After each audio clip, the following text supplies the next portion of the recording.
ನಮಸ್ತೆ. ಸಿದ್ದರಾಮಯ್ಯ ಮಹಾಸ್ವಾಮೀಜಿಗಳ ಬಗ್ಗೆ ಕಾರ್ಯಕ್ರಮದ ಬಗ್ಗೆ ಹೇಳಿ ಸರ್. ಎಲ್ರಿಗೂ ನಮಸ್ಕಾರ. ನಾನು ಲಕ್ಕವಳ್ಳಿ ಮಂಜುನಾಥ್, ವೃತ್ತಿಯಲ್ಲಿ ವಕೀಲ.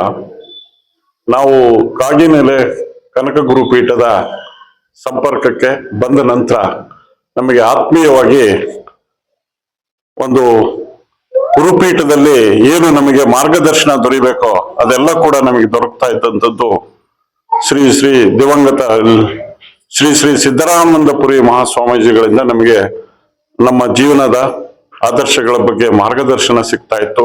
ಹಾಗೂ ಸಾಮಾಜಿಕ ಒಳಿತುಗಳಿಗೆ ಮಾಡ್ತಕ್ಕಂಥ ಕೆಲಸ ಕಾರ್ಯಗಳನ್ನು, ಧಾರ್ಮಿಕ ಕಾರ್ಯಗಳನ್ನು ಕೂಡ ಮಾಡಲಿಕ್ಕೆ ಅವರಿಂದ ನಮಗೆ ಪ್ರೇರಣೆ ಹಾಗೂ ಮಾರ್ಗದರ್ಶನ ದೊರಕ್ತಾ ಇತ್ತು.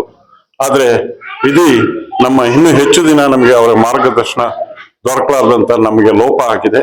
ಆದ್ರೂ ಕೂಡ ಅವರ ಇಟ್ಟಿರ್ತಕ್ಕಂಥ ಒಂದು ನಮ್ಮ ಮೇಲೆ ಇಟ್ಟಿರ್ತಕ್ಕಂಥ ಒಂದು ಅಭಿಮಾನ ಹಾಗೂ ನಮಗೆ ಮಾರ್ಗದರ್ಶನ ಕೊಟ್ಟಂತದ್ದನ್ನ ನಾವು ಕಾರ್ಯರೂಪದಲ್ಲಿ ತರಬೇಕು ಅನ್ನೋ ಒಂದು ದೃಷ್ಟಿಯಿಂದ ಈ ಒಂದು ಸಿದ್ದರಾಮನಂದಪುರಿ ಮಹಾಸ್ವಾಮಿಗಳ ಸತ್ಸಂಗವನ್ನ ಮಾಡಿದ್ದೇವೆ. ನಮ್ಮ ಎಲ್ಲ ಹೆಣ್ಣುಮಕ್ಕಳಿಗೂ ಕೂಡ ಇದರಲ್ಲಿ ಹೆಚ್ಚು ಭಾಗವಹಿಸಬೇಕು. ಅವರು ಭಾಗವಹಿಸಿದ್ರೆ ಈ ಊರು ಒಂದು ಆಧ್ಯಾತ್ಮದ ಜೀವನದ ಮೌಲ್ಯಗಳನ್ನ, ದಾರಿಯನ್ನ ಇಲ್ಲಿ ಅರಿತುಕೊಂಡ್ರೆ ಆ ಇಡೀ ಕುಟುಂಬ ಕೂಡ ಒಳ್ಳೆಯ ರೀತಿಯಲ್ಲಿ ಸಾಮಾಜಿಕ ಜೀವನವನ್ನ ನಡೆಸಲಿಕ್ಕೆ ಸಾಧ್ಯ ಆಗ್ತದೆ.